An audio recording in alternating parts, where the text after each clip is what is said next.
Selamat selamat pagi, Bapak-bapak, Ibu-ibu, para peserta semua.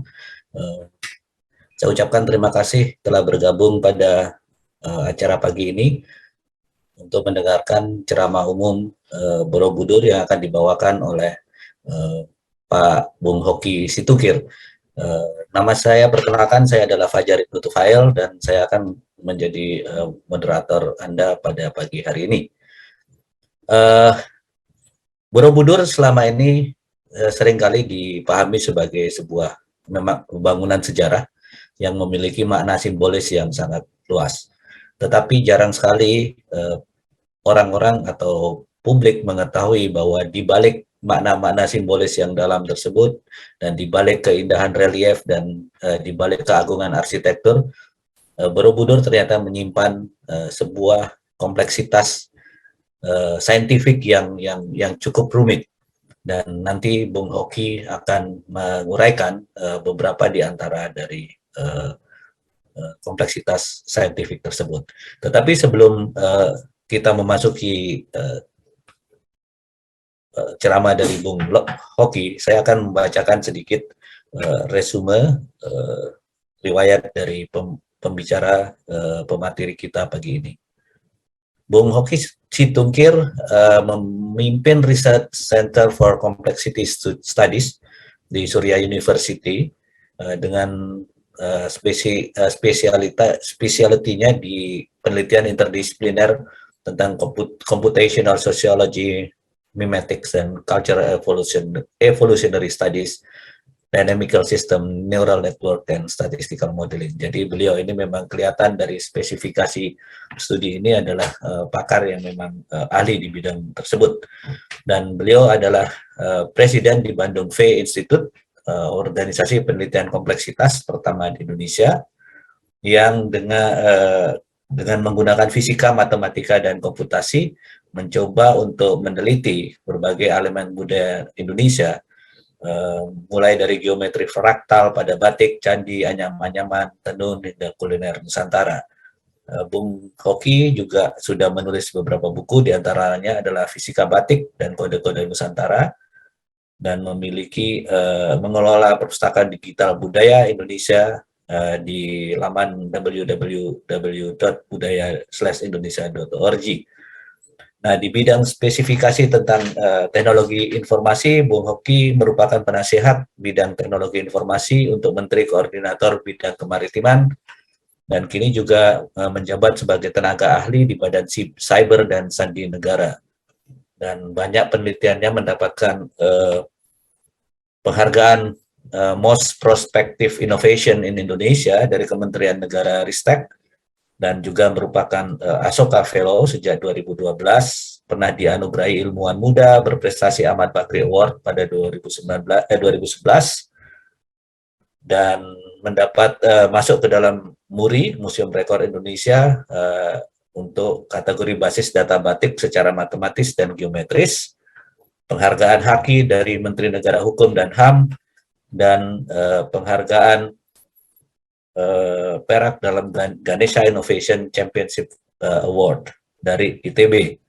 Dan yang paling penting adalah majalah Tempo pada tahun 2012 menobatkan Bung Hoki Situngkir sebagai tokoh penemu Indonesia. Jadi saya pikir ini akan menarik untuk melihat bagaimana Bung Hoki membaca Borobudur secara saintifik. Selama ini memang kita banyak mendapatkan informasi dari para ahli arkeolog, antropolog, dan ahli sejarah bagaimana membaca Borobudur secara historis dan bagaimana membaca Borobudur secara arkeologis.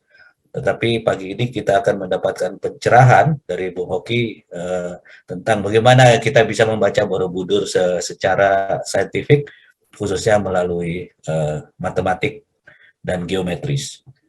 Silakan Bung Hoki, waktu saya persilakan. Nah, ya, terima kasih ini dimoderatori oleh seorang antropologis juga ini, Mas Fajar. Terima kasih banget, senang bertemu di sini, meskipun belum pernah ketemu sama ini ya, ketemu live ya, ketemu offline. Tapi memang senang sekali bisa bergabung di diskusi kita pada pagi hari ini. Kepada Bapak Ibu, saya ucapkan selamat pagi. Semoga ini tidak terlalu matematis, tapi bisa memberikan gambaran pada kita semua tentang bahwa sebenarnya di dalam Borobudur yang besar itu ada hal lain yang mungkin tak begitu banyak dibicarakan secara detail, tapi mungkin kita juga kalau ke sana sejak pertama kali ditemukan pun sudah banyak feeling bahwa memang ada sesuatu yang bersifat mathematical ketika melihat Candi Borobudur, karena begitu besar itu megastruktur yang luar biasa. Nah, kenapa ini menjadi penting sebenarnya, karena mungkin saya kira kita juga udah tahu bahwa ketika bicara ibu dari semua ilmu pengetahuan itu katanya adalah matematika. Katanya lebih ibu lagi geometri, karena geometri itu kan ilmu ukur. Gitu. Kita tiap hari menggunakan pengukuran mulai dari yang kuantitatif sampai yang kualitatif. Jadi semua berawal dari itu. Dari bagaimana cara kita bergeometri lah kita bisa kemudian membuat perspektif, cara berpikir, cara memproses informasi yang ada di sekitar kita, sampai kemudian ketika dia menjadi habit, ketika dia menjadi budaya, ketika dia menjadi adab, peradaban, dia menjadi cara hidup dan membentuk kita sendiri sebagai manusia. Itu mungkin hal yang penting yang mungkin sebagai pengantar lah gitu. Nah, bicara soal geometri modern, kita ini hidup di era modern. Kita bisa Zoom gini, diskusi segala macam, itu semua karena modernisme sudah sedemikian masuk dengan berbagai macam perkembangan yang sangat advance seperti yang kita ketahui sekarang. Dan geometri itu sebenarnya diawali dengan bagaimana kita melihat alam. Kita melihat alam, setiap kali kita melihat alam, kita melihat ada dimensinya, ada dimensi titik, dimensi 0 misalnya kan, ada garis itu berarti dimensi 1. Kita juga mengenal ada namanya misalnya ada kita lihat bentuk gambar kulkas misalnya, itu persegi gitu. Kalau dia 3 dimensi, maka dia menjadi kayak balok dan segala macam. Kita cenderung untuk melihat itu dan kemudian memproses itu di benak kita sehari-hari. Itu udah menjadi praktek dari, dan semua ilmu saya kira memang berawal dari ini. Pada akhirnya nanti dia ada yang kuantitatif, ada yang kualitatif. Nah, bicara soal geometri ini, sebelum kita masuk ke Borobudur, saya ingin mengajak Bapak Ibu dan rekan-rekan sekalian untuk coba lihat sebelum kita ke Magelang, kita coba dulu main-main ke Milan. Ini di Italia. Ini ada sebuah bangunan namanya Santa Maria della Grazia. Ini bangunan yang juga World Heritage, sama seperti Borobudur. Sudah juga di berbagai macam penelitian ditaruh di sini. Tapi saya nggak mau lihat bangunannya dulu dari sini. Saya mau ajak Bapak Ibu sekalian untuk masuk ke dalam. Di dalam itu ada sebuah lukisan yang sudah sangat terkenal, mungkin yang paling banyak dibicarakan lah, baik ilmu pengetahuan, fiksi, non fiksi dan segala macam dan seterusnya. Nah, di sini ada sebuah lukisan yang dibikin itu sekitar 1400-an, sekitar beberapa abad yang lalu oleh Leonardo da Vinci. Nah, lukisan ini dibikin memang cukup lama juga ya, ada setahun lebih dia lukis ini di dinding oleh Leonardo. Nah, yang menarik sebenarnya adalah lukisan ini sendiri begitu banyak misteri ceritanya, gitu, dari sisi geometri dan segala macam. Pelukisnya ini adalah mungkin peletak dasar dari geometri modern seperti yang kita kenal saat ini, yaitu Leonardo da Vinci. Nah, yang menarik adalah penempatan dari tokoh-tokoh dalam perjamuan makan malam terakhir ini. Ini ceritanya Yesus itu ada di tengah, gitu. Kemudian ada murid-muridnya di sekitarnya itu. Nah, ya kita tidak begitu melihat dulu maknanya ya di dalam ini, tapi coba kita lihat bagaimana Leonardo itu menerapkan geometri ketika dia hendak melukis lukisan ini. Itu benar-benar dia letakkan di bagian tengah, itu harus segitiga pose dari yang tokoh utama kita di sini, kemudian ada persegi di kiri dan kanannya dengan bentuk simetri dan seterusnya. Dan memperhatikan aspek yang sangat ketat terkait perspektif. Benar-benar sebenarnya lukisan yang sebenarnya adalah hasil dari praktika matematika di abad ke-15 peradaban modern. Dan lukisan ini benar-benar ditata rapi sampai wajah dan segala macam. Ya, kita bisa lihat begitu banyak cerita di sini. Dan itulah cara berpikir modern. Dari sini berkembanglah kemudian matematika modern, kita kemudian mengenal berbagai macam ilmu modern, sampai sekarang kita kenal komputer, komputasi, digitalisasi, segala macam dan seterusnya. Itu semua berawal dari suatu pergumulan orang-orang yang meletakkan dasar-dasar geometri modern, bahwa kalau kita lihat wajah yaitu berarti bentuknya elips, kalau 2 dimensi nanti kita bilang bumi, dia bola bentuknya dan segala macam dan seterusnya. Nah, pertanyaannya adalah abad ke-15 ini pada masa ini di Italia, kira-kira di Nusantara itu apa yang sedang terjadi? Yang kita tak ketahui sama-sama, Borobudur itu dibangun sekitar abad ke-8. Ini berarti sekitar beberapa ratus tahun kemudian, ini kira-kira sedang apa waktu itu ketika geometri sedang lahir waktu itu? Apa yang terjadi sebenarnya waktu itu sedang ada di ini? Nah, sebenarnya kalau kita terbang misalnya ke Bali, nah meskipun lukisan ini sekarang disimpan di Leiden di Belanda, kalau kita terbang ke Bali sebenarnya agak mirip-mirip waktunya. Itu ada sebuah lukisan seperti ini. Ini lukisan ini bernama Semardana, sama seperti The Last Supper, makan malam terakhir. Ini juga ditaruh di dinding, dilukis di dinding segala macam dan terusnya. Tapi di saat yang sama juga kita juga bertanya di sini sebenarnya. Kalau kita sekarang sebagai anak cucu dari peradaban modern, apa yang bisa dilihat dari sini? Bagaimana pola yang ada di sini? Apa geometri yang dipakai oleh pembuat lukisan ini pada abad yang sama dengan Leonardo ketika dia menerapkan segitiga, segi empat, dan kemudian misi dan segala macam dan seterusnya itu. Apa yang kita lihat? Yang kita lihat di sini Semardana ini bicara soal cerita, sama seperti Last Supper, dia bercerita tentang makanan malam terakhir.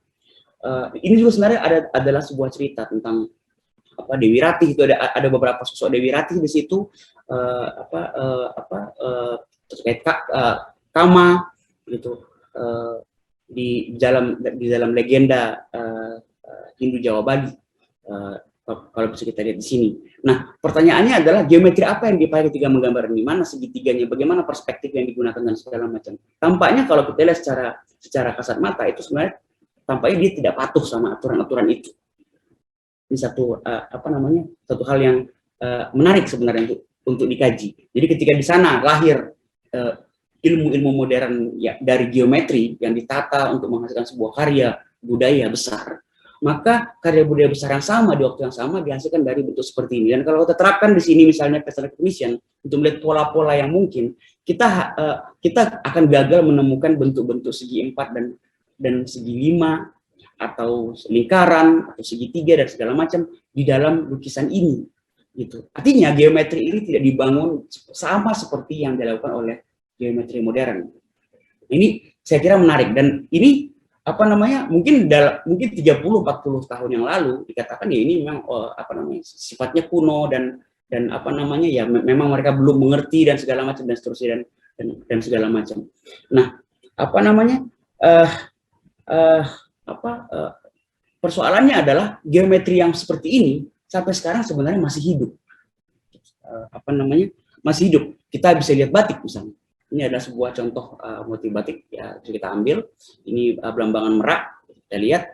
Nah, ketika dia menggambar Merak, sebenarnya cara berpikirnya pun sama. Gitu. Kalau kita paksakan misalnya untuk melihat adakah pola-pola yang bisa kita lihat dari bentuk 2 dimensi ini, bangun 2 dimensi ini, ya hasilnya juga sebenarnya kita akan menemukan irregularitas sebagai dasar dari membangun pola.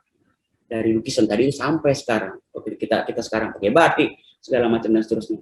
Jadi tampaknya inilah cara berpikir geometrinya ini. Jadi apa namanya, ada irregularitas di situ. Dan kalau kita lihat ini dan di sini kita tidak lagi bicara soal dimensi 0, 1, 2 atau 3. Gitu. Peradaban modern sekitar 2 dekade yang lalu, matematika modern menemukan bahwa ya apa namanya sebenarnya ya irregularitas itu sendiri memiliki tempat di geometri modern, dan itu masih baru sebenarnya, relatif baru, belum nyampe 1 abad yang silam untuk itu menjadi diterima oleh semua ini. Jadi apa namanya, bagaimana yang kita lihat hari ini, sebenarnya kita saat ini hidup dengan geometri yang penuh dengan ketakberaturan itu. Nah, persoalannya bagaimana mereka berpikirnya. Coba kita zoom misalnya satu lukisan seperti ini, ada satu motif lar sayap-sayapan. Ketika mereka menggambarkan tradisi penggambaran dari sayap-sayapan ini, ya banyak mitologi terkait sama motif ini. Itu cara menggambarnya itu juga unik gitu. Di dalam dari sayap ini ada sayap. Jadi kalau misalnya kita terapkan pattern recognition untuk melihat pola yang ada di dalam motif gambaran sayap-sayap ini, itu kita menemukan bahwa semakin besar sayap yang ditunjukkan, yang digambarkan di sebuah batik, itu sebenarnya di dalamnya makin terlihat pola di dirinya sendiri. Ini disebut sebagai simetri serupa dengan diri sendiri. Jadi di dalam sayap ada sayap dan seterusnya. Dan tidak begitu peduli pada skala.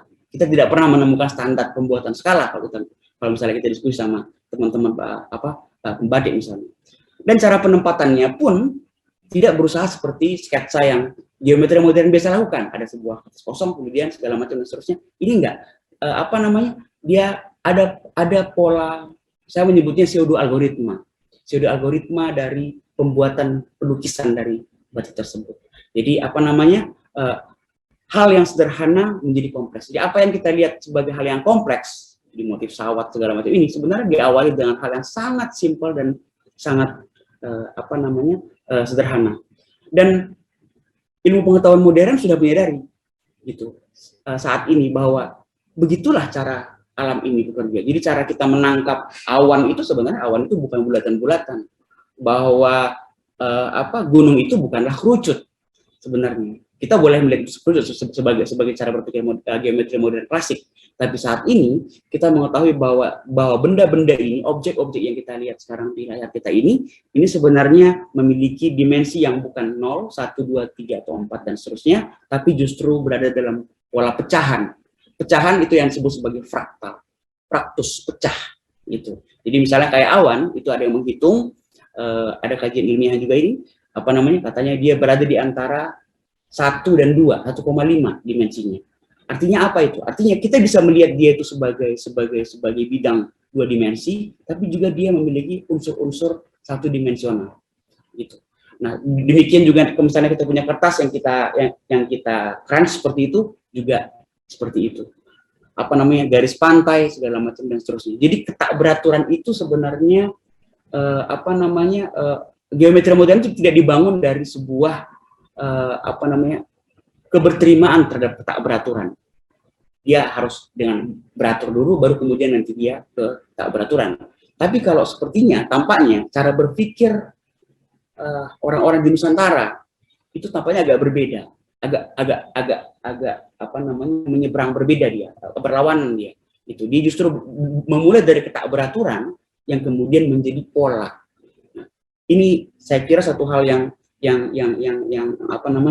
sangat menarik, yang mungkin menjadi dasar juga ketika kita bicara soal Borobudur.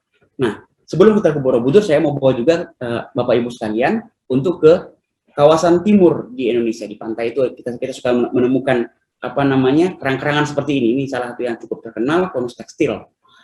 Ini adalah sebuah kerang yang juga menjadi kanvas bagi alam untuk melukis. Ini alam melukis gambar-gambar seperti ini. Tidak ada yang sama. Konus tekstil itu. Nah, dan ini kemudian banyak pertanyaan. Bagaimana cara menggambarnya ini sebenarnya ketika ini pola yang teratur ini muncul dari keteraturan seperti apa? Nah, ini juga kajian yang panjang di kajian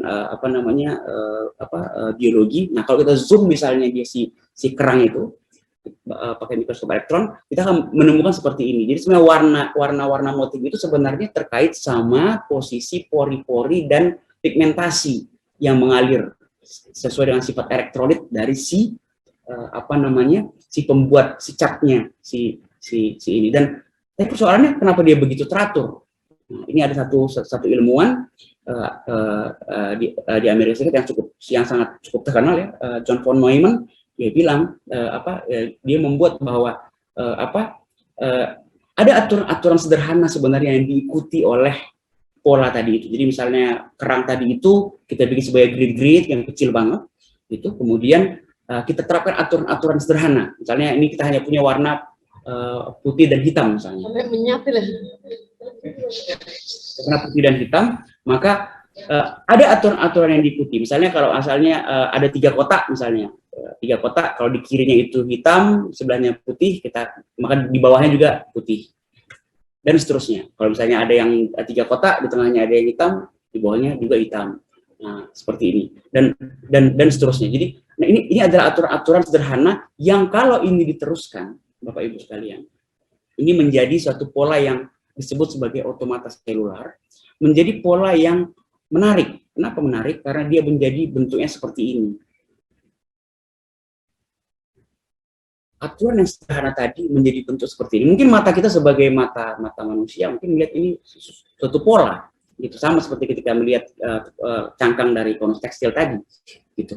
Nah, tapi kalau misalnya kita lihat bahwa ada pola-pola keserupaan, pola-pola mirip, pola-pola kompleks yang termunculkan dari si konus tekstil dengan si ini. Jadi aturan-aturan sederhana di level mikro, cuman berapa rule tadi? Cuman 8 rule, cuman 8 aturan. Itu yang kalau misalnya hitam, putih dan segala macam dan seterusnya, dia hasilnya menjadi seperti ini. Sesuai bagaimana aturan itu terjadi, ya terjadi karena perbedaan elektrolit, kebasaan, keasaman dan segala macam dan seterusnya. Tapi aturannya menjadi seperti ini. Nah, ini menjadi suatu hal yang menunjukkan bahwa sebenarnya apa yang kita anggap sebagai tak beraturan itu sebenarnya hanya karena kita belum menemukan polanya. Begitu kita sudah menemukan polanya, sebenarnya semua teratur. Ini satu hal yang mungkin bisa ditarik ke berbagai macam kajian yang sifatnya lebih filosofis, mungkin nanti Pak Fajar bisa dari sisi antropologis dan segala macam. Nah, hal serupa ini tampaknya yang menjadi dasar ketika orang-orang peradaban lama di Nusantara ketika membangun bangunan-bangunan megastruktur yang kita kenal sekarang, termasuk mungkin Borobudur, gitu. Karena begitu banyak ketakberaturan. Kalau kita baca misalnya naskah pertama N.J. Krom, itu eksplisit beliau menyebutkan bahwa ini begitu banyak yang meskipun dia kita kagum, tapi kita mengetahui bahwa itu banyak ketidakteraturan. Tapi sebenarnya jangan-jangan ketidakteraturan yang kita temukan tersebut itu karena sebenarnya kita belum tahu polanya. Meskipun kita sudah tahu secara makro bahwa ini bangunannya seperti ini dan ininya, dan kita tahu bahwa ada signature dari semua bangunan tersebut. Nah, kira-kira kalau Borobudur seperti apa? Nah, ini ada selular otomata yang tadi sederhana, cuman 2 warna. Gitu. Sekarang kita ada banyak pengembangan di model komputasi, computer science terkait otomata selular ini. Nah, ini salah satunya adalah yang disebut sebagai totalistik. Jadi ada penjumlahan dari si masing-masing kota-kota itu, dan ini bentuknya sudah 2 dimensional dia, 3x3. Nah, bukan lagi sebaris gitu, cuma 3 sel yang kita lihat. Ini ada katakanlah misalnya ada 9 sel seperti ini. Dan ada aturan-aturannya gitu. Kalau misalnya ada 9 balok itu, nah untuk menempatkan balok di atasnya kita bikin aturan seperti ini. Penempatan elemen di tingkat level berikutnya, gitu. Kita akan taruh di atasnya, di tengahnya, di atasnya, jika ada misalnya di bawahnya itu udah terisi sesuai dengan penjumlahan 4, 5, 8, dan 9 dari elemen. Apa kira-kira yang bisa diperoleh? Nah, kalau ini kita bangun dan kita lihat dalam lanskap 3 dimensi, hasilnya akan sama dengan Borobudur. Ini Borobudur misalnya, kita tahu dia dibangun di satu bongkahan di penampangnya, kemudian ada beberapa bagian dari Borobudur itu ada yang berbentuk segi 4, ada yang lingkaran di atasnya sampai ke Yasti di atasnya yang paling puncak. Nah, pola seperti ini, pola yang tadi itu, yang aturan tadi sederhana itu bisa kita lihat seperti ini. Ada pola keserupaan yang seperti seolah-olah diikuti dari balok-balok itu. Gitu. Nah, semakin ini kita besarkan si gambar yang segi 4 ini, maka dia makin detail dia, makin terlihat polanya itu, kisi-kisinya, dan makin tanda kutip serupa dengan apa yang kita lihat secara makro dari apa yang menjadi kompleksitas dari arsitektur dari Candi Borobudur ini. Jadi di sebelah kanan itu ditunjukkan penampangnya dari atas dan dari samping. Jadi seperti itu. Nah, ini menunjukkan bahwa ada bangunan yang sangat rumit seperti ini dibangun dengan sangat sederhana tanpa memperhatikan bentuk besarnya. Jadi agak berbeda sama cara berpikir geometri modern. Ketika kita bicara membangun sebuah megastruktur, kita bikin maket dulu, kita atur dengan detail semua, kesalahan sedikit bisa jadi fiasko, bisa jadi kacau, dan seterusnya. Nah, kalau ini mereka mengikuti aturan-aturan kecil dan kemudian bisa membentuk bangunan yang sedemikian kokoh, dan bagaimana penempatan itu juga menjadi bagian dari penguncian antara satu sama lain. Di luar ini ada penelitian kita terkait anyam-anyaman yang juga menunjukkan seperti itu. Jadi ada pola-pola tertentu. Tidak semua otomata selular aturan-aturan itu dipakai, tapi ada beberapa aturan otomata selular yang sifatnya itu bisa menjadi pendukung bagi struktur kekuatan dari si bangunan 3 dimensi ini. Nah, ini yang kita lihat lebih jauh, dan seperti tadi sudah kita diskusikan di awal, bahwa ketika bicara Borobudur, begitu banyak pikiran-pikiran kita sebenarnya orang modern itu tergoda bahwa ada aspek matematika di sini, ada kode-kode di sini. Sebagai contoh misalnya hipotesis dari Pak Atmadi, itu yang mengatakan bahwa Borobudur selalu ada bagian dari kaki, badan, dan kepala. Itu baik secara vertikal maupun secara horizontal. Dan dengan blok-blok tadi itu kita lihat bahwa pola tersebut juga termunculkan. Gitu. Jadi ini menunjukkan bahwa tampaknya pembangun Borobudur itu memang tidak begitu peduli dengan berbagai macam akurasi atau hal yang menjadi penting bagi geometri modern. Jadi kita nggak pernah dengar tentang meter standar mereka. Gitu. Metrik yang dipakai adalah metrik yang relatif antara satu dengan yang lain, antara blok batu satu dengan blok batu lain. Jadi kalau misalnya ada 2 juta blok batu yang ditaruh di situ, maka itu sebenarnya penempatannya pun itu tidak berdasarkan satu pola yang besar, pola gambar grand design dari ini, tapi justru memiliki pola kerelatifan. Itu juga mungkin menjelaskan terkait Borobudur. Borobudur dibangun disebutkan ada tidak oleh satu masa pemerintahan, tapi dia berjenjang dan berlanjut dia seperti yang kita lihat sekarang, antara yang teras yang berbentuk segi 4 dengan teras yang berbentuk lingkaran. Nah, ini menunjukkan pola-pola yang menarik, yang menunjukkan bahwa tidak ada metrik absolut, tapi justru menggunakan metrik relatif. Jadi kerelatifan menjadi alat ukurnya. Kita teringat sama batik tadi, gitu, bahwa ada satu tidak ada kain yang standar ketika menggambar batik. Gitu. Jadi ada satu lanskap kosong yang diisi oleh mereka, isinya dengan pelowong, kemudian nanti ada isen-isen, kemudian dan seterusnya sehingga menjadi kompleks dan apa yang kita kenal sebagai ini. Nah, hipotesis dari algoritmik yang digunakan oleh arsitektur ini sebenarnya sudah bukan lagi menjadi matematik, ini udah menggunakan istilah algoritmik ini sebenarnya. Kita udah bicara soal tahapan, gitu. Jadi bukan lagi satu persamaan equation yang besar, kemudian di ini, tapi udah berbentuk tahapan-tahapan yang bisa ditangkap oleh komputer zaman sekarang, karena komputer dibangun berdasarkan matematika modern tentunya. Nah, baik itu di segi empatnya, aturan-aturan itu seolah-olah tanda kutip dipatuhi oleh si candi ini, baik secara vertikal maupun secara horizontal, termasuk yang lingkaran gitu. Jadi teras berbentuk lingkaran pun itu memiliki tanda kutip kepatuhan kepada aturan-aturan hipotesis algoritmik ini. Nah, ini sebenarnya memang tentu perlu pengkajian lebih jauh ketika bicara bentuk yang sangat rumit dan besar seperti ini. Tapi memang ini ini juga adalah ongoing studies yang bisa kita coba lihat nanti di banyak candi-candi lain yang katakanlah seumuran atau bersaudara, bersepupu dengan candi Borobudur. Nah, yang menarik adalah kita melihat bahwa ada motif dasar yang dipakai sama seperti batik. Motif dasarnya itu kalau bisa kita lihat adalah stupa sebagai satu simbol yang penting dan esensial bagi kepercayaan Buddhism pada masa candi ini dibangun.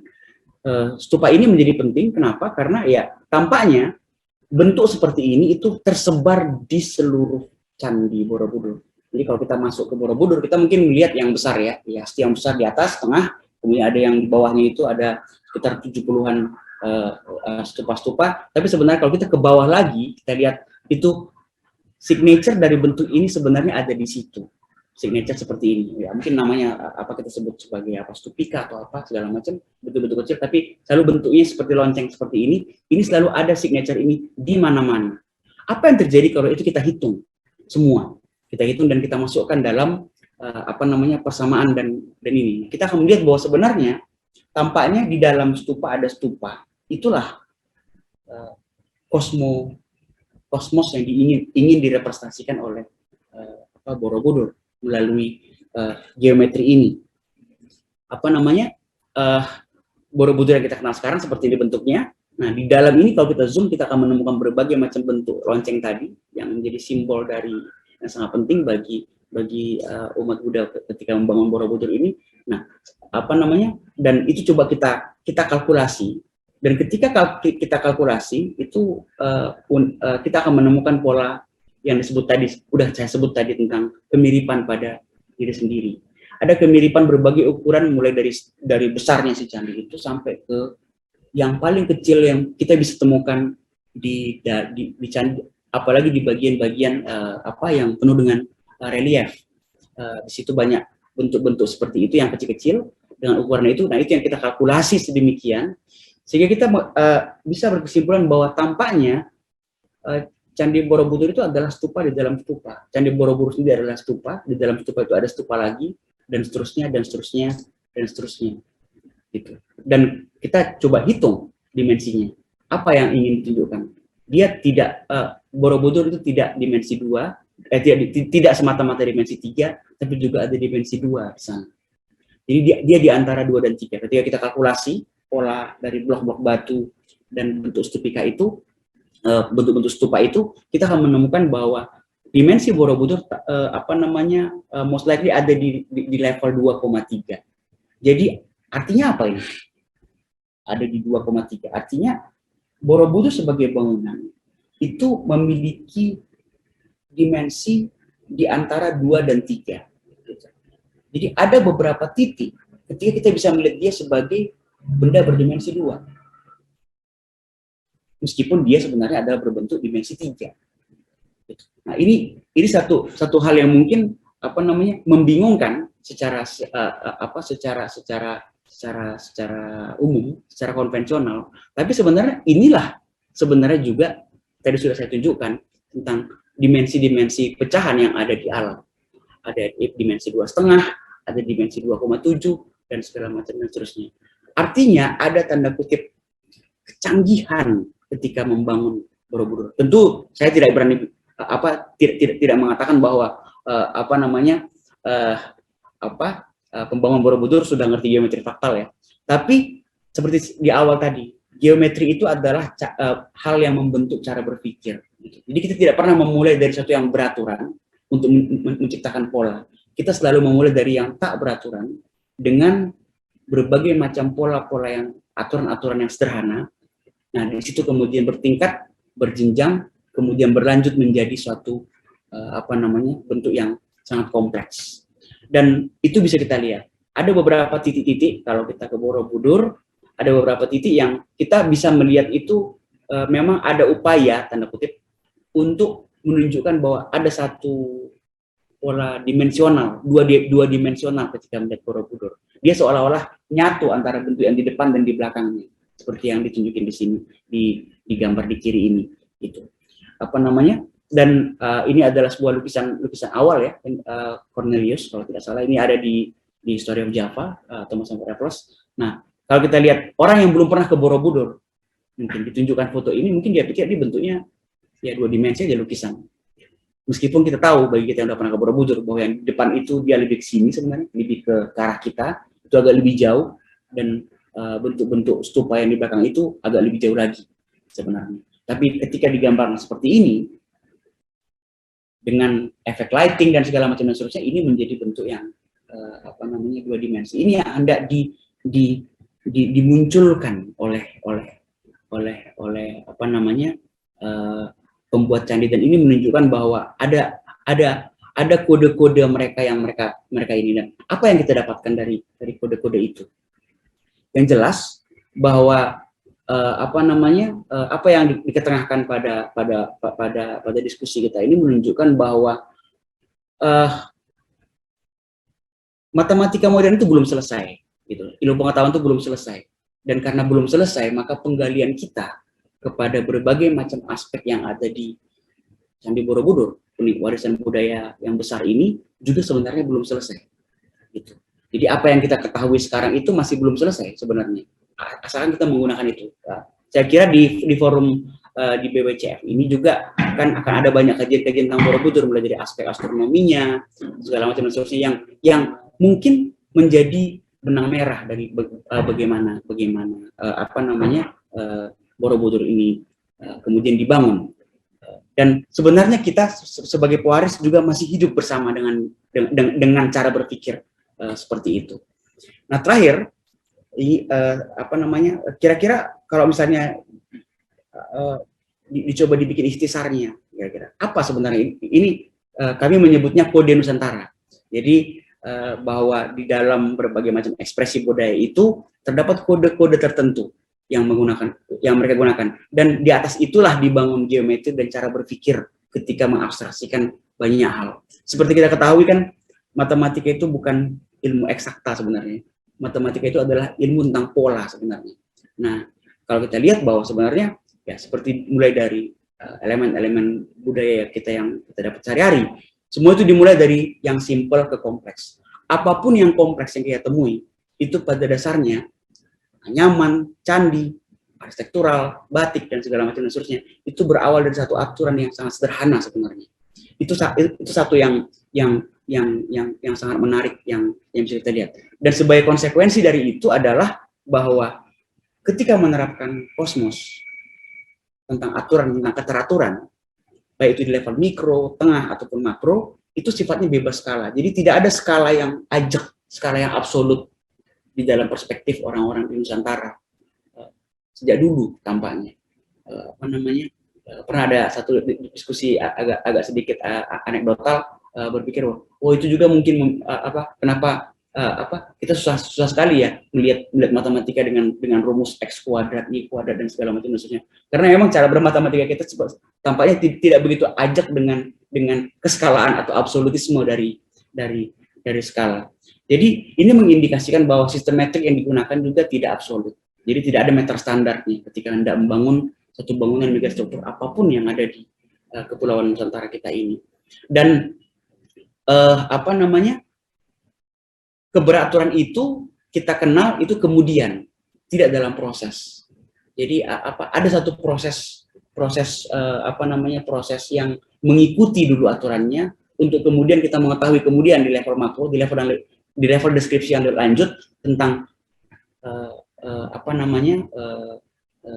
keteraturan yang kita dapatkan kemudian. Nah, bagaimana caranya si aturan-aturan mikro tersebut berjalan? Ya, ini bahasa-bahasa yang sering kita dengar di peribahasa. Nusantara, bahwa ada istilah keselarasan, ada harmoni, nuansa makro. Dalam bahasa bonus tekstil, dalam bahasa si cangkang kerang tadi, mungkin ya adalah perbedaan pH, power of hidrogen, elektrolit, sifat elektrolit, dan segala macam dan seterusnya. Tapi dalam bahasa sehari-hari kita sebagai makhluk sosial, yang mungkin adalah itu pada harmoni, keseimbangan, keselarahan, dan seterusnya. Dan ini memunculkan satu sifat dalam geometri fakta yang dikenal sebagai bentuk kemiripan kepada keseluruhan. Jadi dari bagian kita bisa mengerti tentang keseluruhan, dan ketika bicara soal keseluruhan, kita bisa ngerti tentang bagian-bagian dari si bentuk yang besar tadi. Mungkin demikian dulu, Mas Fajar, cerita dari kita, mungkin nanti bisa kita diskusi lebih lanjut. Terima kasih, Bapak Ibu sekalian. Terima kasih, Mas Hoki. Ya. Menarik sekali paparannya, dan saya berusaha setengah mati untuk mencerna ini, karena saya bukan ahli matematika ya, tapi saya berusaha mencoba mengambil beberapa poin yang menarik dari situ, dan ada satu poin utama yang menurut saya sangat menarik dan bisa kita diskusikan lebih lanjut adalah begini. Kalau dari paparan Anda kelihatan bahwa kalau kita mengaca kepada geometri yang diciptakan oleh Leonardo da Vinci dan para ahli-ahli matematika yang ada di belahan dunia sana, itu selalu sifatnya kecenderungan atau ada sifat-sifat yang dipaksakan dalam tanda petik menjadi absolut gitu ya. Nah, salah satu efeknya dia adalah atau salah satu tahapan berikutnya adalah semua bangunan-bangunan atau model-model dalam bentuk geometri itu adalah sifatnya projection kan. Jadi kalau kita bicara contohnya kalau dalam geografi itu ada Euclidean mapping misalnya seperti itu kan, yang merupakan projection dari sesuatu yang tadinya tidak beratur dan kemudian dijadikan keteraturan gitu. Nah, sementara Bung Hoki mengatakan berikutnya adalah kalau kita bicara tentang bentuk-bentuk yang ada di Nusantara ini, itu ternyata titik berpikirnya itu adalah sesuatu yang saya tidak akan mengatakan ini agak sedikit secara filosofi agak menjadi pertanyaan, apakah kita bisa mengatakan non absolut atau relatif. Ini kan dua hal yang cukup mengundang pertanyaan filosofis yang cukup dalam juga sebenarnya. Tetapi poinnya adalah apapun itu namanya, relatif atau non absolut, dia akan mengarah kepada satu harmoni, kesetaraan, dan adanya kemiripan. Sehingga bentuk-bentuk yang ada di Nusantara ini adalah berdasarkan satu kalau istilahnya Bung Hoki barangkali kode itu gitu ya. Nah, yang menarik buat saya adalah kalau kita bicara seperti dari tataran itu, sebenarnya di pihak Barat sendiri ini kan sebenarnya sudah mulai ada ya, tidak semua sih, tetapi ada beberapa pemikiran yang sudah mengarah ke arah situ. Nah, saya jadi teringat ini kalau kita bicara soal yang tadi ditemukan matriks relatif itu, gitu kan. Bukan metrik relatif itu, bukan metrik absolut itu. Kayak seolah-olah kita bermain Lego ya. Jadi kita kan pasang di sini, pasang di situ. Jadi relatif. Jadi hubungan antara antara satu bagian dengan bagian itu bersifat relatif. Nah, saya teringat satu bangunan yang sangat menarik dan menurut saya salah satu representasi yang cukup kuat dalam hal ini adalah mungkin Bung Hoki tahu Winchester House. Ya. Yang ada di Amerika itu. Ini kan sebenarnya cara berpikirnya seperti itu gitu. Jadi itu sangat relatif, hubungan antara satu ruangan dengan ruangan yang lain itu bukan dari desain keseluruhan, tetapi dia dibentuk berdasarkan relasi antara hubungan. Bahkan kadang-kadang relasinya nggak ada gitu. Jadi orang dari satu ruangan bisa jatuh gitu kan, nggak ada ruangan berikutnya gitu. Nah, ini saya pikir salah satu contoh yang menarik untuk sebagai yang disebut oleh Bung Hoki tadi adalah matrik relatif tadi gitu. Nah, satu poin yang juga menarik buat saya ambil dari situ adalah soal dua dimensi dan tiga dimensi tadi. Karena ini akan sangat buat saya sangat penting dalam konteks kalau kita aplikasikan pengelolaan kawasan wisata sebenarnya misalnya. Nah, selama ini kan pengelolaan kawasan wisata itu dasarnya absolut, 3 dimensi gitu kan. Tapi kalau kita melihat bahwa sebenarnya dalam secara visual, Borobudur itu bisa juga ada titik-titik di mana kita memahaminya secara 2 dimensi gitu kan. Nah, bagaimana ini bisa diterjemahkan dalam model pengelolaan, bahkan juga bagaimana ini bisa diterjemahkan dalam model kajian Borobudur. Seperti yang saya lakukan misalnya, saya melakukan digitasi Borobudur itu dasarnya 3 dimensi, algoritmenya 3 dimensi gitu. Tetapi dengan temuan dari Bung Hoki ini saya jadi berpikir gitu kan. Mungkin nggak kita bicara tentang satu bentuk modeling yang sebenarnya dari satu titik-titik tertentu itu merupakan 2 dimensi gitu. Tapi itu kan soal apa? Ya kita bisa kaji lebih lanjut soal itu. Tapi menarik Bung Hoki. Itu salah satu poin yang buat saya bisa dijadikan refleksi buat apa namanya kita semua gitu. Oke, sekarang saya buka untuk Q&A. Ini sudah banyak nih Bung Hoki di sini. Q&A saya akan mulai dari yang pertama dulu. Oke. Ini dari Bung Yusuf. Dari Bung Yusuf menanyakan alam itu teratur dan terlihat dari pola-pola yang mikro. Manusia sebagai makhluk alam pun mengacu kepada keteraturan itu, namun sering menjadi tidak teratur. Menurut narasumber, kecenderungan pola-pola teratur dan simetris merupakan pembelajaran dari alam kepada manusia, tetapi manusia sangat kreatif dengan pola asimetris. Misalnya, bagaimana menurut narasumber? Silakan, Bung. Ya, saya kira itu bukan pertanyaan, itu kayak statement, Pak. Karena di belakang itu ada pertanyaan, nah dia jadi seolah-olah bertanya sebenarnya. Sebenarnya bukan pertanyaan. Jadi ya, itu emang apa keniscayaan kita. Tadi juga Pak Fajar sudah bilang bahwa sekarang itu udah mulai terjadi pergeseran, itu pergeseran penggunaan geometri modern. Modernisme sendiri sudah mulai berubah. Saya sering menyebutnya sebagai silent revolution di sains. Ketika Benoit Mandelbrot, seorang mathematician kelahiran Prancis di Amerika Serikat, itu bikin mengcoin the term fractal geometry. Gitu. Dia berjudulnya pun Fractal Geometry of Nature. Sebenarnya fractal geometry udah nggak tepat karena ini bukan lagi geometri, gitu. Tapi udah fractal of nature sebenarnya. Ada beberapa buku kemudian bicara soal itu dan seterusnya. Jadi memang pada akhirnya kita ilmu yang sedemikian lama berkembang setelah sekian abad itu dengan teknologi dan segala macam, dengan sains, dengan berbagai macam temuan-temuan mulai insaf gitu bahwa sebenarnya pola itu muncul bukan diproyeksikan, kalau tadi istilahnya Pak Fajar gitu. Jadi kalau selama ini kita berpikir geometri modern itu berpikir memproyeksikan apapun.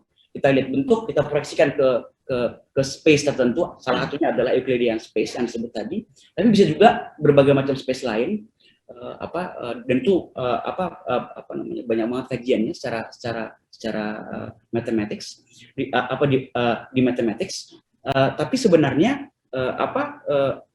akhirnya sadar bahwa sebenarnya pola itu justru muncul. Pola itu bukan suatu hal yang kita proyeksikan, dan kreativitas kita lah mungkin ya, seperti ditanyakan tadi, kreativitas kita itu adalah bermain dengan itu. Dan apa yang ditunjukkan melalui diskusi kita tentang geometri fraktal pada Borobudur ini menunjukkan bahwa sebenarnya kita cukup familiar peradaban kita ini dengan berbagai macam cara berpikir yang disebut sebagai keteraturan. Saya jadi takut juga menggunakan istilah keteraturan, Pak Fajar, karena sebenarnya jangan-jangan itu bukan tak teratur, tapi karena kita nggak ngerti polanya, Pak. Itu dia. Itu dia pertanyaannya, Bung. Ya. Oke. Jadi itu tadi pertanyaan dari pertama. Terus kemudian pertanyaan berikutnya dari Bung Krisnawanto Nugroho. Ini mungkin agak spesifik. Apakah bentuk kuncian candi juga merupakan implementasi dari geometri?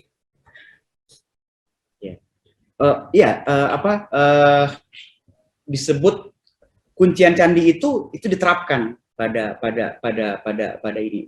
Ini yang perlu dikaji lebih lanjut gitu. Kita hanya dalam penelitian yang kami lakukan itu hanya kita dapat beberapa segmen Gitu. Jadi apa namanya kita belum lihat lebih jauh ke dalam dan apa namanya pola, tapi aturan-aturan selular otomata 3 dimensi yang tadi disebutkan itu memungkinkan adanya apa namanya ada kuncian antar batu itu. Jadi di atas itu ditaruh lagi ya, ada yang muncul, ada yang ke dalam sehingga dia terkunci di situ. Itu yang bikin dia kuat. Gitu. Tapi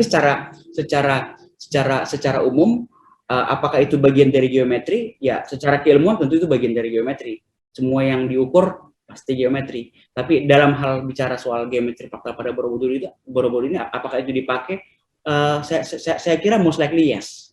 Gitu. Jadi apa namanya? Justru pengaturan itu makanya kita tidak menemukan candi yang sama antar yang bisa dibilang sama persis antara satu sama lain. Tapi kita juga bisa juga bilang bahwa meskipun katakanlah waktu yang sama apa namanya dari sisi religinya juga berbeda antara Borobudur sama Prambanan misalnya, itu ada similaritas di antara keduanya itu. Artinya tampaknya ada geometri yang mereka share the common geometry tampaknya ketika itu. Apa namanya meskipun dia berbeda dari sisi pola dan peradabannya, tapi memiliki kemiripan. Dan tapi di sisi lain tidak ada candi yang sama persis. Gitu. Jadi apa namanya ini satu hal yang sebenarnya sangat menarik untuk diteruskan lebih lanjut secara praktikal. Itu Pak Fajar. Ya. Jadi sebenarnya menarik satu provokasi ini buat teman-teman arkeolog ya. Selama ini kan teman-teman arkeolog selalu mengatakan bahwa ada pola gitu dalam pembangunan candi gitu. Nah, itu pola yang mengikuti satu tuturan dalam aturan pembangunan candi Hindu-Buddha itu, Silpa Sastra dan lain sebagainya itu. Nah, sebenarnya ini jadi satu provokasi sekali lagi kepada teman-teman di arkeologi untuk mencoba mengubah paradigma berpikir ini yang tadinya ya jelas itu kalau kita melihat dari kacamata geometri barat gitu kan ya itu pasti ada pola kan semua harus 1, 2, 3 dan lain sebagainya. Tetapi kalau dilihat dari paparan Bung Hoki yang menyarankan ada mungkin ya itu bisa disebut kalau dalam bahasa kita serupa tapi tidak sama gitu. Jadi apakah mungkin ditemukan seperti itu? Nah itu tugas para arkeolog sebenarnya. Nah dalam kaitan itu saya akan merujuk kepada pertanyaannya Prof. Cecep ini kawan baik saya nih, Cecep PK Permana dari UI. Dia mengatakan menarik paparan Anda tentang geometrik mulai dari ragam hias hingga bangunan jika dikaitkan dengan objek cagar budaya seperti gambar cadas, nekara, candi, relief masjid, gereja, pura-pura, kelenteng, dan ragam hias lainnya, sejatinya tidak lepas dari aspek religi. Bagaimana Anda mengaitkan aspek religi itu dengan aspek teknis, matematis, dan estetis? Nah, ini sangat terkait dengan yang tadi barusan saya kemukakan soal keteraturan dalam konteks simbolis yang embodied dalam naskah-naskah pembangunan candi-candi di India terutama. Silakan Bang Hoki. Tapi sebenarnya kalau jujur ini pertanyaan buat Mas Fajar lebih tepat ini. Hubungkan antara justru diskusi saya ini adalah memprovokasi Pak Fajar untuk menjawab itu Pak Fajar. Jadi saya arkeolog ya sudah. Arkeologi. Nah, sebenarnya Pak, ini juga adalah provokasi untuk orang-orang seperti Pak Fajar. Jadi karena memang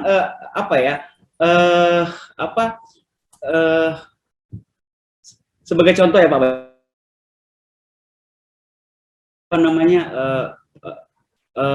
kalau melihat udah adalah lebih dari 6 tahun ya penelitian ini kita lakukan dan sering ke Borobudur dan segala macam, kita lihat memang pada dasarnya kita lihat bahwa Borobudur ini tampaknya bukan semata-mata tempat peribadatan ketika dibangun. Gitu. Memang ada nuansa itu ada, tapi nuansa itu sebenarnya lebih terkait ke kosmologinya gitu. Ketika dia praktek ya saya kira bisa dibilang ya Borobudur itu adalah perpustakaan.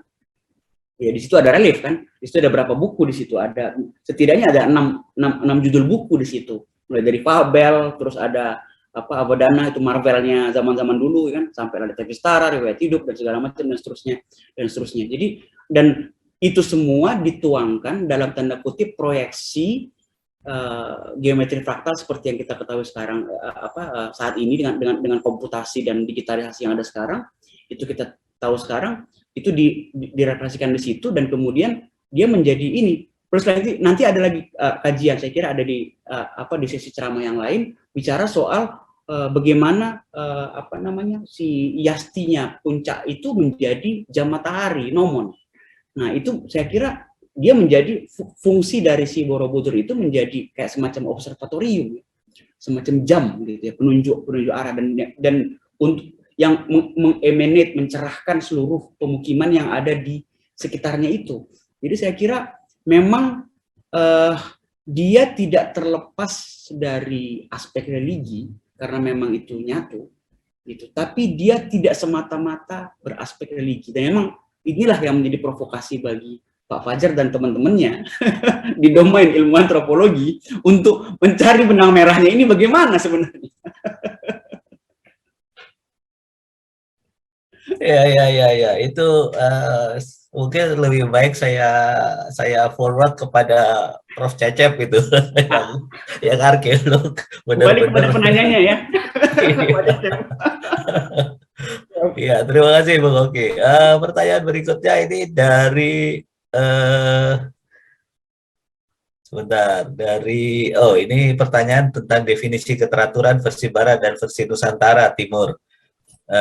Karena kita terbiasa definisi dengan sistem keteraturan versi Barat. Bagaimana bedanya sebenarnya, Bung Oki? Iya. Yeni. Ya. Di matematika itu ada definisinya, Yeni. Jadi kayak misalnya keteraturan itu suka dikait-kaitkan dengan kerandoman, keacakan. Gitu. Jadi ada satu istilahnya majas lah atau kalimat proposisi dari Spinoza yang mengatakan bahwa sesuatu itu disebut random karena kita belum tahu tentang sesuatu itu. Jadi mungkin sama seperti tak teraturan. Sesuatu itu kita sebut tak teratur karena kita belum tahu di situ ada keteraturan. Bagaimana pola terbentuk yang seperti itu.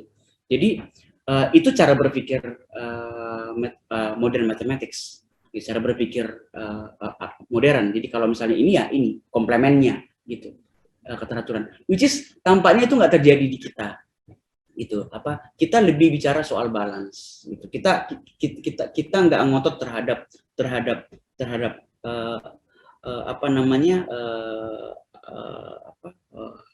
teratur dan tidak teratur. Hampir jarang kita menemukan penggunaan istilah mutlak ya dalam naskah-naskah kuno yang saya pernah lihat gitu. Jadi semuanya bersifat relatif, semuanya nisbi. Dan highlightnya itu justru pada keselarasan gitu, harmoni gitu. Agak berbeda sama cara berpikir modernisme. Titik berat itu ada pada simetri, ada pada keseimbangan gitu. Nah,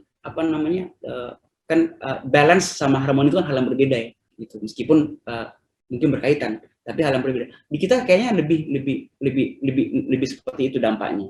Jadi kalau bagaimana itu definisi non geometriknya mungkin Pak Fajar dan Pak Cecep tadi arkeolog yang sudah banyak menggali nih aspek-aspek budaya tradisi kita. Tapi kalau yang disebut sebagai barat atau tanda kutip itu modernisme, definisi jelas. Kita sebut itu tidak teratur ya karena kita tidak tahu aturannya gitu. Kita sebut itu random karena kita tidak tahu bagaimana itu terjadi. Begitu kita sudah tahu terjadinya bagaimana, dia udah bukan lagi random.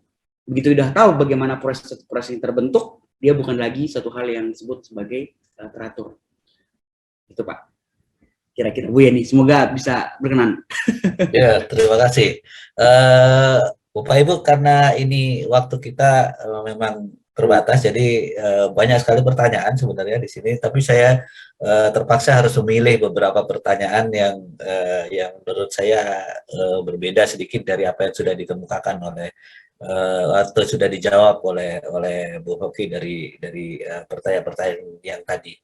Jadi saya akan tadi ada jadi soal apa namanya apakah Borobudur fraktal geometri itu memiliki apa namanya efek atau media sebagai media untuk meditatif, dan saya pikir itu juga kalau boleh saya mewakili Bung Hoki itu persoalan yang sifatnya menjadi sangat subjektif sekali gitu ya. Bagi orang tertentu itu menjadi sangat meditatif, tetapi bagi orang lain barangkali tidak meditatif.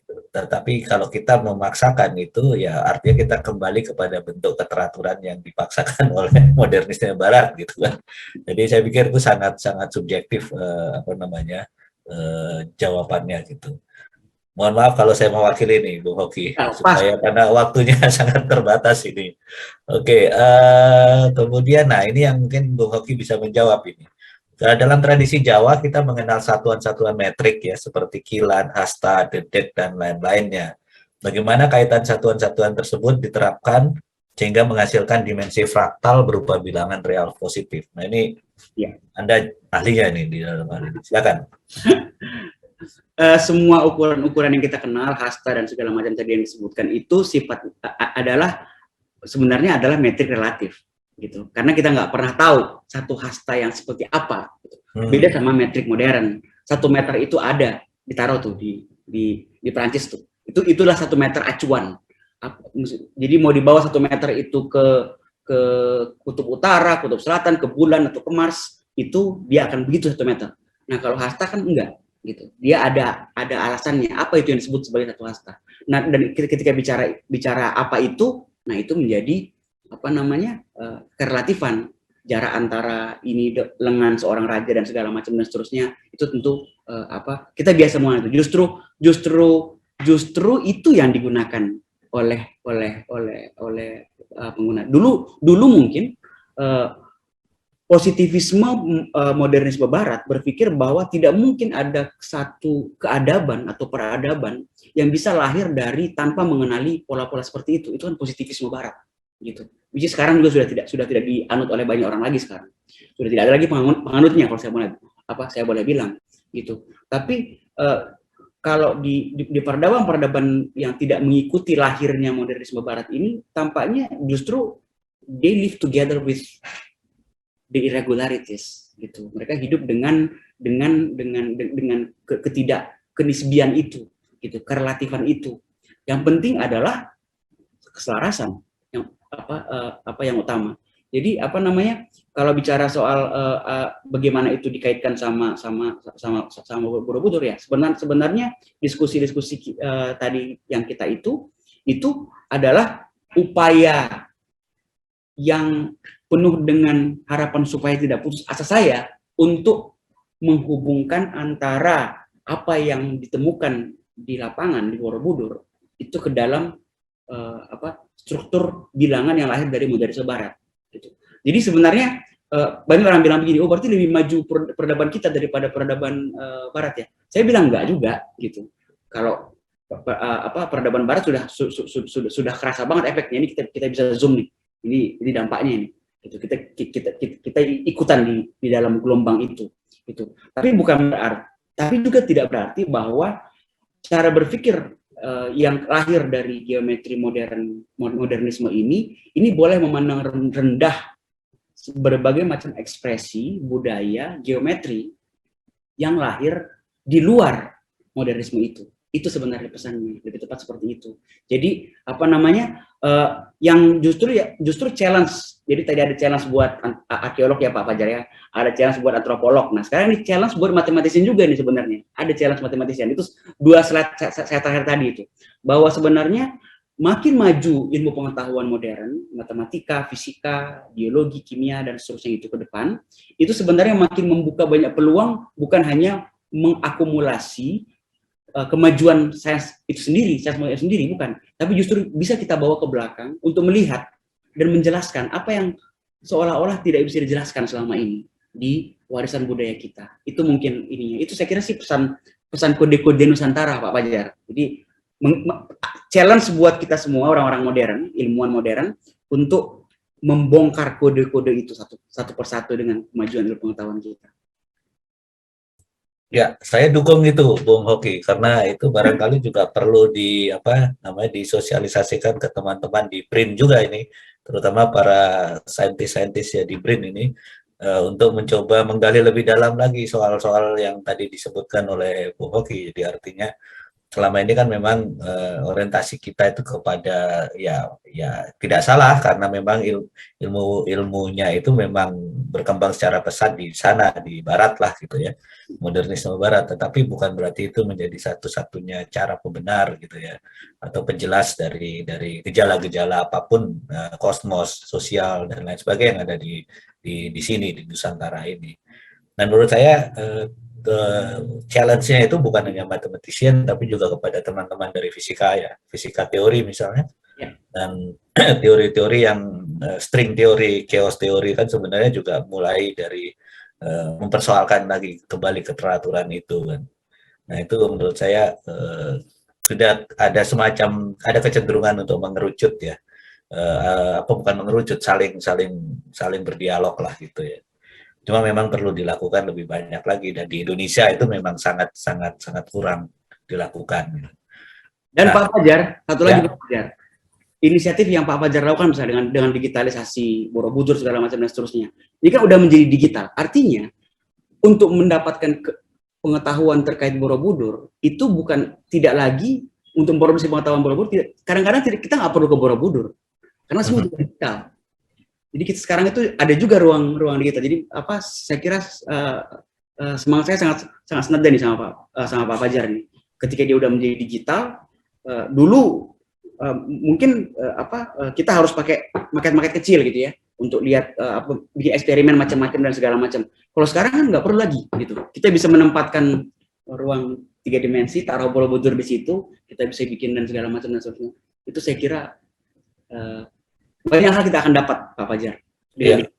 Ya, dan itu bisa direlatifkan lagi, gitu. Artinya kalau secara digital kan eksperimentasi mungkin gitu untuk misalnya di apa namanya, ya seperti misalnya contohnya salah satunya adalah perdebatan tentang penempatan cakra lah misalnya gitu kan.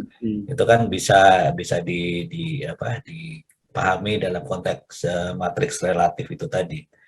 Dia nyambung nggak gitu, atau gimana gitu kan. Itu satu persoalan yang bisa diselesaikan juga secara digital, karena nggak mungkin kan saat ini masih bermasalah untuk memasang cakra misalnya, seperti itu kan contohnya gitu.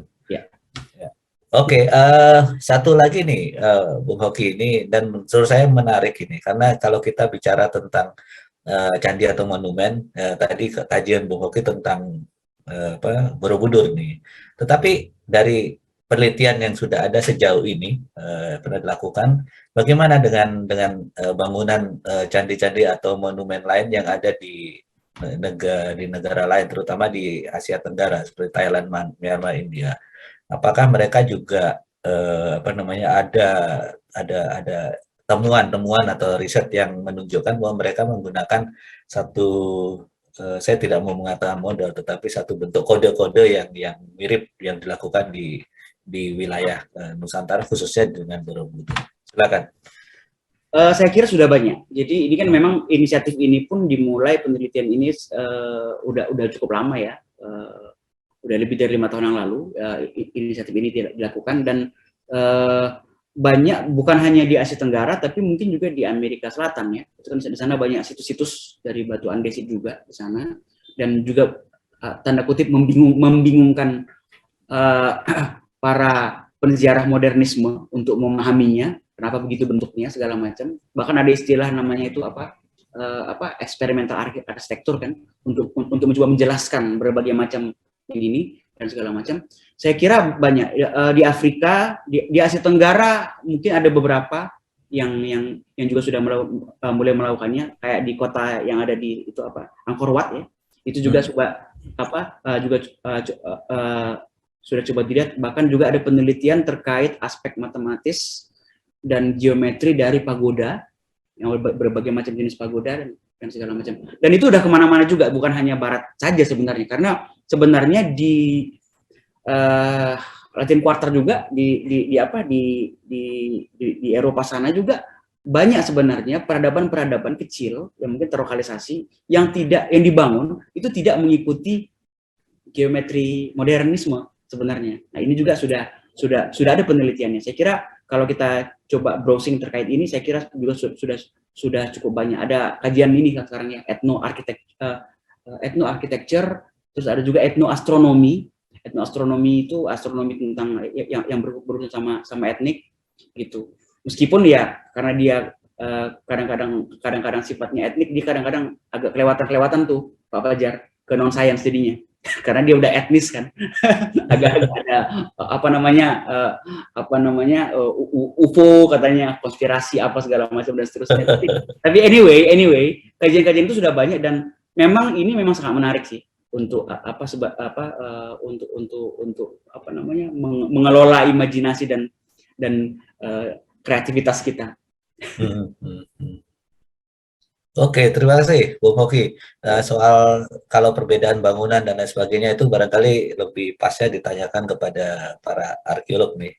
Jadi saya coba mencoba melihat gitu ya, apakah memang gejala seperti ini itu adalah Jadi menurut saya sih sudah masalahnya bukan geografis lagi antara barat dan timur ya. Kalau begitu artinya dari tadi contoh yang dikemukakan banyak sekali beberapa peradaban kecil yang ada di Eropa sendiri juga nggak memiliki keteraturan. Ini ada sebenarnya adalah soal yang benar-benar soal modernisme. Jadi artinya dengan rasionalitas yang dibangun oleh para filosof Greek gitu ya, yang kemudian menciptakan satu kerangka berpikir yang teratur, modern dan rasional gitu. Nah, bahkan itu menjadi sesuatu persoalan sendiri di Barat gitu ya, di Eropa gitu. Menarik sekali itu untuk dikaji lebih jauh sebenarnya. Oke, satu hal mungkin ini satu pertanyaan terakhir ya dari Bung Budi. Mohon izin tanya, angka 7 di relief Lalita Vistara disebut berulang kali. Adakah mana filosofi dan simbolis dengan angka 7? Terima kasih. Nah, ini pertanyaan buat moderator kayak Pak Fajar. Saya juga nggak ngerti itu. karena apa yang ditemukan oleh Pak Budi juga pertanyaan saya itu. Ada beberapa angka-angka yang selalu muncul itu Pak di Borobudur memang. Itu memang menarik itu. Itu saya kira memang itu sih bukan pertanyaan geometris Pak Budi, tapi sama-sama coba kita tanya ke Pak Fajar. mungkin beliau menyimpan rahasia kode yang tersembunyi itu dari angka-angka itu. Ya kalau saya sih cenderung mengatakan kalau bicara soal simbolisme ya itu sekali lagi satu ranah yang sangat beda dengan yang dikemukakan oleh Bung Hoki sebenarnya. Jadi artinya saya di sini saya bukan pakarnya itu. Jadi barangkali pertanyaan itu lebih cocok disampaikan kepada ahli skriptur naskah Buddhis gitu ya, untuk melihat lebih jauh tentang simbolisme yang ada dalam cerita-cerita atau narasi-narasi relief yang ada di situ. Nah, saya pikir saya agak nggak berani saya menjawab itu juga karena bukan ranah saya. Setidaknya Pak Budi sudah melihat arah jawaban dari antropolog ke arah sana gitu. Challenge-nya ke sana gitu, Pak. Begitu Pak Budi. Mungkin di pertanyaan bisa diarahkan kepada yang pakar di situ.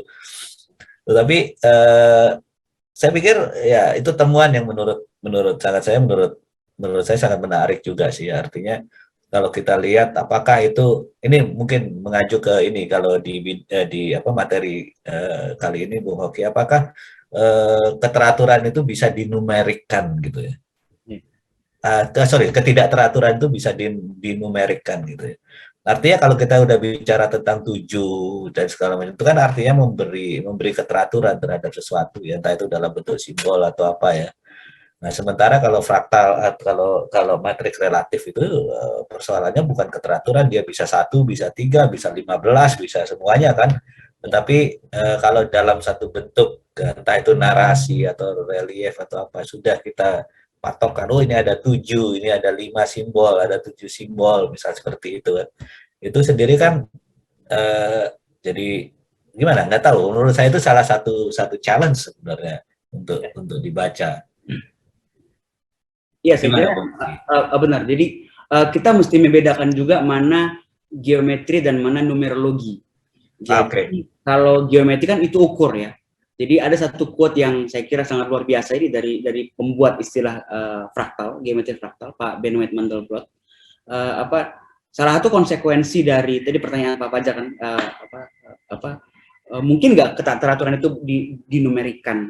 Jadi sebenarnya kalau dari sisi geometri jawabannya itu adalah itu kesia-siaan. Ketika semua yang ada di alam itu sifatnya itu adalah non skala gitu, jadi bebas skala istilahnya, scale free, maka semua pengukuran menjadi useless sebenarnya untuk keabsolutan. Nah, tapi itu bukan berarti bahwa pola pencacahan, penghitungan itu menjadi juga runtuh, ya enggak juga gitu. Karena untuk bisa mengetahui keselarasan kita juga butuh angka kadang-kadang gitu. Ada 2 di kiri, ada 2 di kanan, misalnya seperti itu, dan seterusnya. Ada 4 di dalam, ada sekian di luar, dan segala macam. Jadi dan saya kira kayak pertanyaan Pak Budi ini sebenarnya memang benar, ini adalah pertanyaan lebih ke aspek-aspek yang filosofis dalam kaitannya dengan naskah-naskah gitu, yang mendukung Borobudur.